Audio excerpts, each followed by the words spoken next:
MileZero, you have this thing that you're calling like the ABCs. So I'm wondering if you can maybe explain that a little bit from MileZero's perspective or your perspective.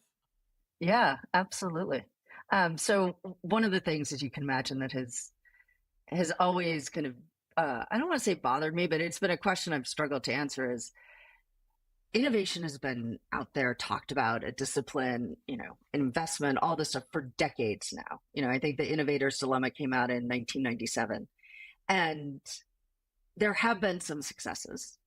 But for the most part, the success rate of corporate innovation hasn't changed, despite the fact that we have decades of experience talking about it, studying it, et cetera. And so why is that? And, I'm not going to claim that I have the answer.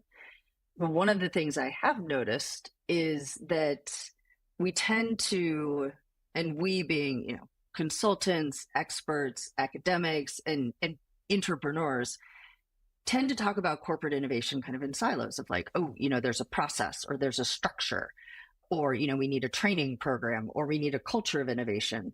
And the fact is you need all those things. And so the ABCs stand for architecture, behavior, and culture.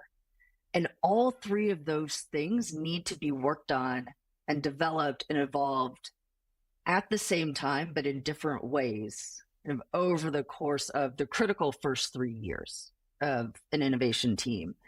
And so, yes, the architecture, the strategy, process, structure, metrics, all that's super important. That is where I have spent the vast majority of my career.